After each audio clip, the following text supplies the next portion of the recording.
Ayan po mga idol, pagkatapos po sa bundok, andito naman tayo sa ating negosyong junk shop po, habang wala tayong project mga idol. Ayan, sumasayaw po si Lord the Vlog mga idol. Ayan po mga idol. Naayos niya yung mga bote at mga kalagad niya, mga binibenta sa atin mga idol, yung mga nagbebenta. Ayan po yung junk shop ni Joel Lord the Vlog mga idol.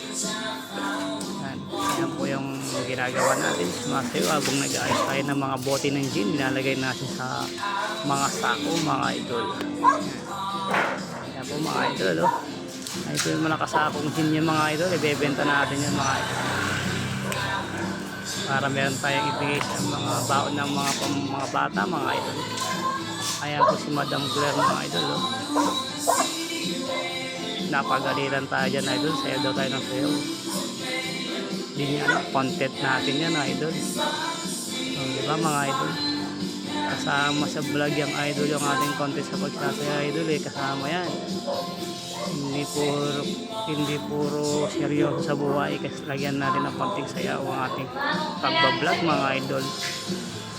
Yan, napaupo na ako idol, kumaway pa ako. Nalagay ko na yung bote sa mga sako dahil napagalitan tayo ni Madam Claire. Yan mga idol, hindi niya alam is content mga idol, di ba? Lagyan natin konting kasayaan yung ating pagkatrabaho para matapos at maayos gawin mga idol, di ba? Hindi na puro seryoso sa trabaho mga idol. Ayan po mga idol, naglalagay tayo ng bote sa sako idol, nakaupo na tayo. Ayan, tumulong na rin po si Madam Claire magbigay ng bote mga idol. Na-up ko sa akin yung mga bote din, lalagay ko sa sako mga idol.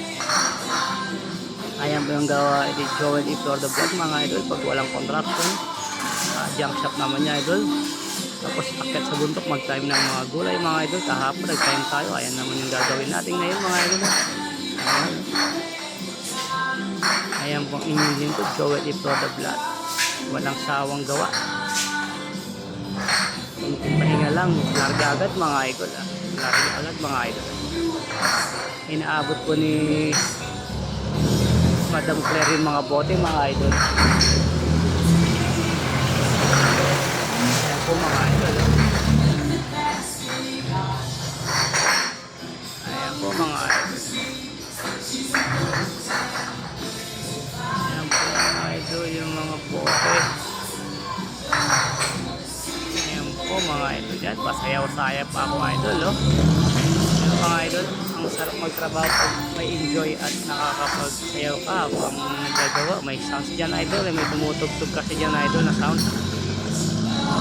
Ganado po si Joel Lord the Vlog mga idol.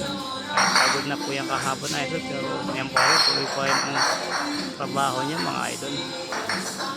Ganyan po gumalaw si Joel Lord the Vlog. Walang pinipiling trabaho yan mga idol.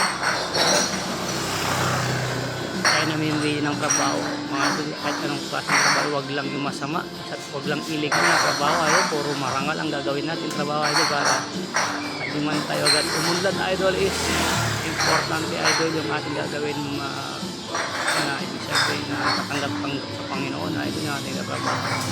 Binibigyan natin ng kasayaan at puro illegal lahat ang ating gagawin mga idol. Alam niyo naman, Joel Bag ayaw niya yung akit na gawain mga idol. Ayan, mga idol, naglalagay ng Joel Bag sa ako habang nagsasayaw. Ayan po mga idol, tapos na po yung atin. Bye bye.